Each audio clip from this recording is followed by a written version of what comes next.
The ANC's National Executive Committee says it intends to expand the government of national unity. The party's president, Cyril Ramaphosa, says parliamentary caucus will engage other political parties outside of the GNU who previously supported what he says are objectives of the statement of intent. Now, the GNU's stability was tested when the two biggest members, the ANC and the DA, were at odds over the passing of the national budget. ActionSA leader Herman Mashaba joining us in studio tonight for a conversation about whether they'll be interested in joining the GNU. Perhaps I should put the question directly as it is, Mr. Mashaba. Are you keen to join the GNU? Has a call come through yet? Well, Goli, this matter came to my personal attention last night when our national chairperson, Michael Buman, phoned me that he had a media query regarding having received a call from the ANC. And I said to Michael, what are you talking about?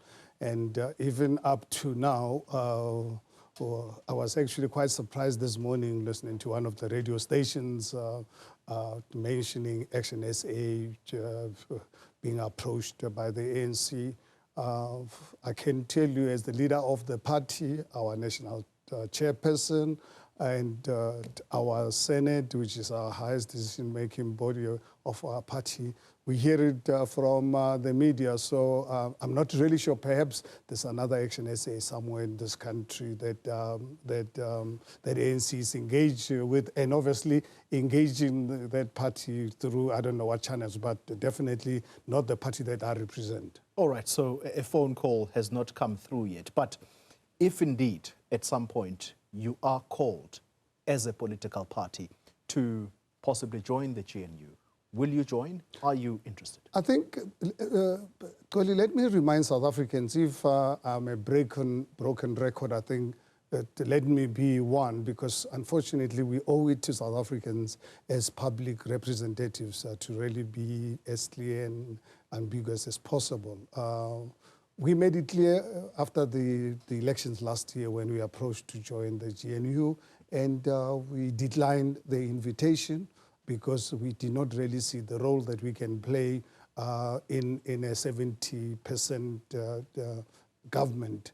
And even right now, honestly, I cannot see how ActionSA can play that role unless the only role that ActionSA will play is to take away our independence and the role that we are playing as an effective opposition. Yeah. And that's something that would not allow anyone to really compromise us in that regard. So we are happy as long as the GNU is at 70%.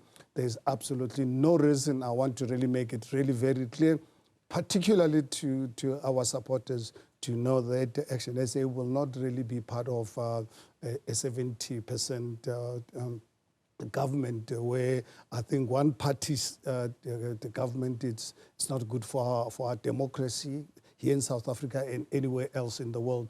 People of this country, the voters, have spoken that they want a multi-party, vibrant, democratic interaction. And I think for us as ActionSA, we want to play that role as a constructive opposition in Parliament. If the Democratic Alliance were to be removed from the GNU, or perhaps it walks away, would ActionSA begin to join, therefore? But then tell me, Koli, you can imagine if ActionSA, we have to run our affairs on the basis of speculations. We're not political analysts. I'm not sitting here as a political analyst giving you scenarios. I deal, and we as a party, we deal with reality. So I think give us the space when we are confronted with the rain, we'll look for an umbrella. But I'm not going to take an umbrella when at night and there's no rain. So I think the question you're posing to me, it's a very good one, but for analysts, but not for people who deal in the real world. Well, let's deal with matters in the real world, because I am going to put it to you that you have now changed your position again. So Initially, you said you would never work with the ANC, but then things moved along, and at some point you decided to cooperate with the ANC, and that's why Nasipi Moya leads the city of Tshwane right now. And then came the budget disagreement between the ANC and the DA. You came through, and the ANC, I think, were indebted to you for that intervention at the time. And I was in conversation with you during that debacle of the budget. And I asked you this question. And you said you were willing to join the GNU. I'm not mistaken. Those were your words, yes, that if approached, yes, you would join. What's changed? But Goli, please go and really look at even our own statements. We said we will consider discussions with the ANC in the event that the GNU collapses. But as long as there's a 70% government, we will never participate. Even when we negotiated with the ANC on VAT matter, remember that Sunday, after concluding our negotiations and an agreement on the GNU, on VAT, they wanted us to really discuss our participation, and we rejected. We said, guys, go and sort out your issues with your partners. If obviously you have a problem, come and talk to us. But we cannot really, I think, conclude that the GNU is going to collapse. For us as ActionSA, we're ready for the sake of our country. We'd like the GNU to succeed so that there's stability in our country. So obviously, if it does collapse, they want to talk to us. We've got conditions that we will really put forward. But as the things stand, the GNU is intact. I listened to the President Cyril Ramaphosa in between the news last night before I went to bed that it was a technical, for them to be in the GNU was a good tactical move. And they're still happy with it. So therefore, I don't really believe they need parties like us. I think we would really request that for as long as the GNU is intact, leave ActionSA to really be a constructive opposition in Parliament. I'm glad that you mentioned the words of the ANC president as he concluded that, because there's a part that I'd like you to respond to directly, where he talks about, despite the noise, the tactic has allowed the ANC to continue with its agenda of nation building, and that this decision of a GNU was a correct one and it remains valid. But there's something that he also said there about this continuing to be the ANC's National Democratic Revolution agenda that is being continued in government. If you were to join, would that sit comfortably with you, knowing that you are assisting in continuing the agenda of the ANC's National Democratic Revolution, which is being carried out in government? Well, I think, Goli, I would, with due respect, accept that we are not clever people. But we're not fools as well, that we can really be used to drive an agenda of a political party that the voters have actually reduced it to under 50%.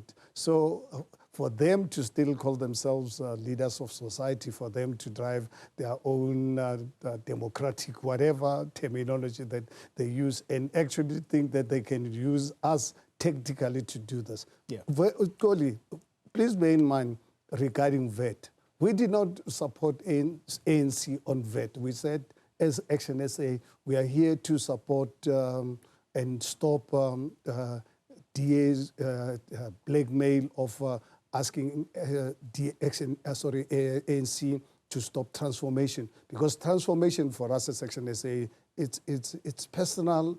It's a necessary tool to address the inequality in this country. But we don't obviously believe in ANC triple BEE. We need a new model, and I hope, obviously, one day when you have time, I'm happy to come and unpack our transformation agenda, what we call inclusive economic empowerment. Obviously, it's a subject for another day. Yeah. I'm happy to unpack it for you. All right.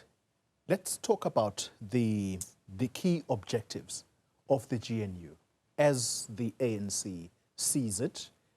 And unfortunately, or fortunately, they rule the roost. They are saying that they're the ones that invite parties into the GNU, which is why they place lots of emphasis on the statement of intent. I just want to read what they say are the key objectives of the GNU as they see them. The GNU aims to uphold the Constitution, promote non-racialism, ensure social justice.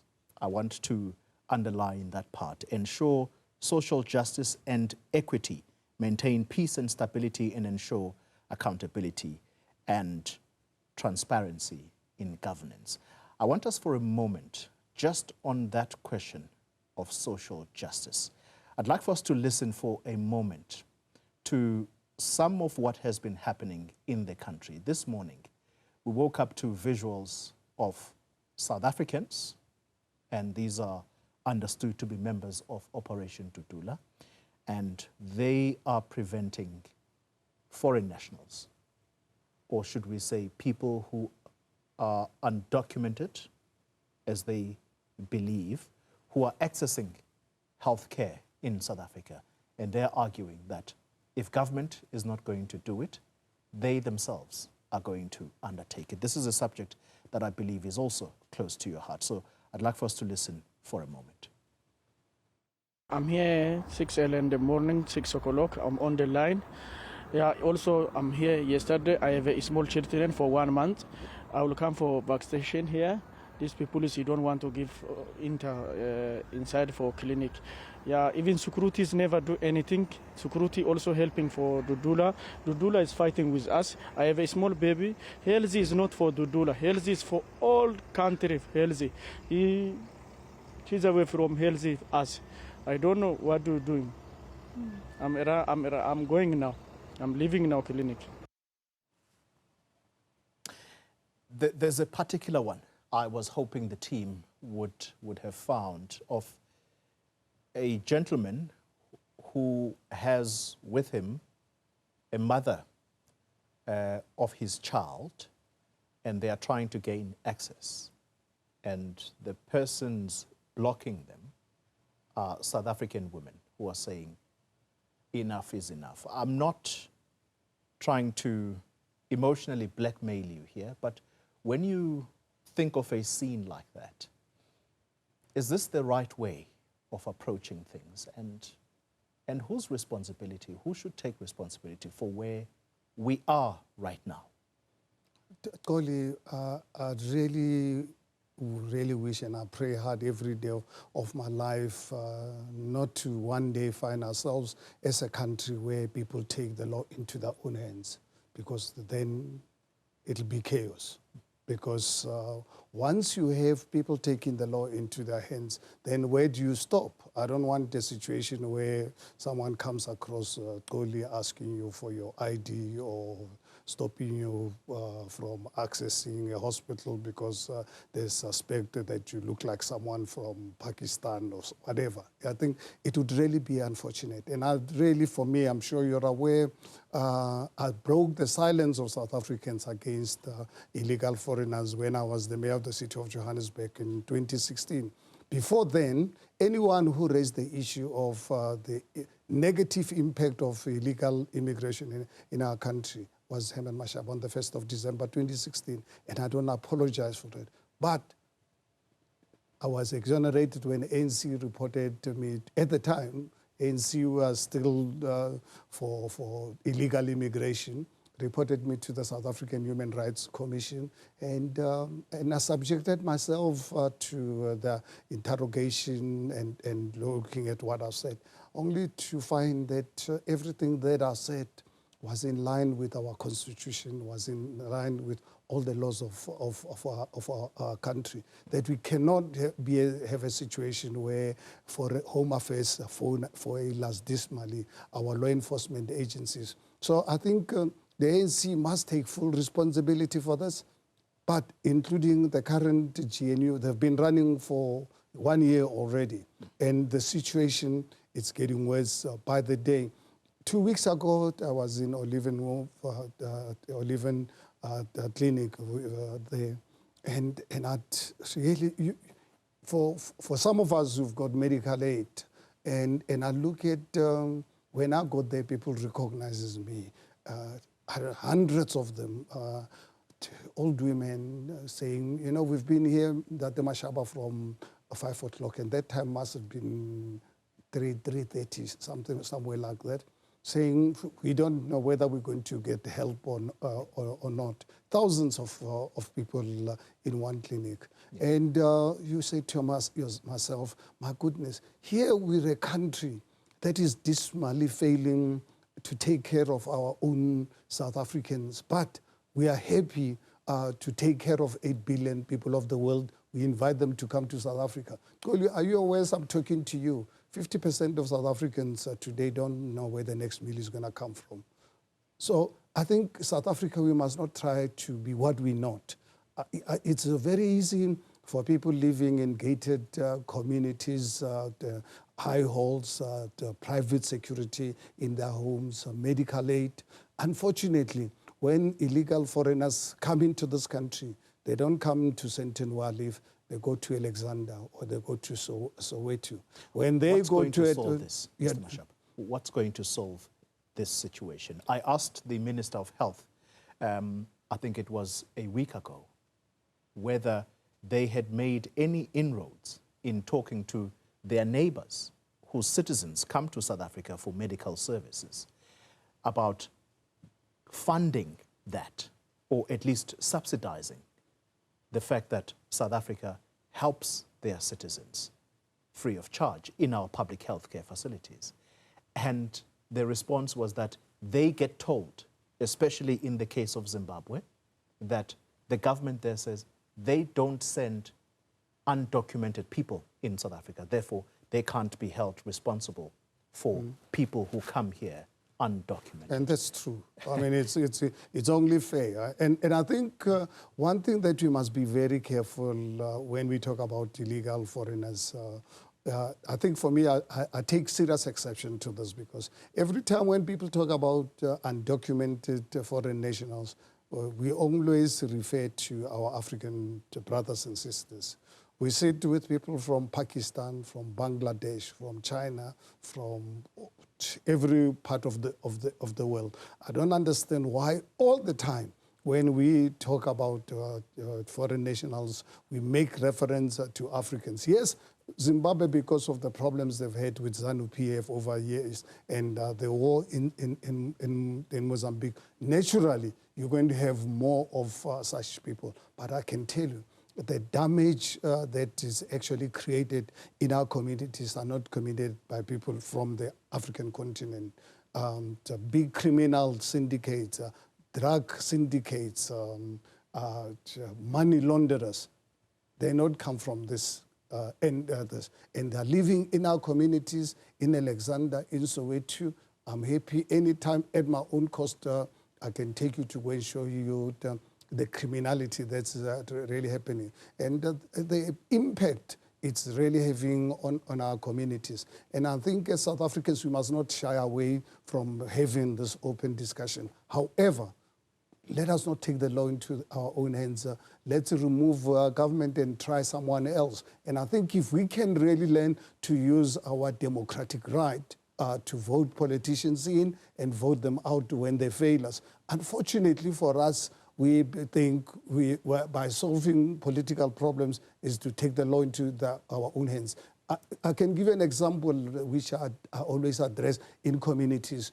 When they talk about taking the law into their own hands, you find a community where few people are working. They have issues with water, electricity. They block the roads, they block our people from going to work, their own family members, and people lose their jobs, and obviously the employers end up saying, look, you know, South Africans don't want to work. They end up employing foreign nationals. So it creates a problem. And if the ANC government and this GNU does not address this matter, unfortunately, you are aware, ANC has failed over years. And the DA, their support base, obviously prefers illegal foreigners than South Africans because they don't have the rights of expression like South Africans. Herman Mashaba, thank you very much for making time to talk to us here tonight.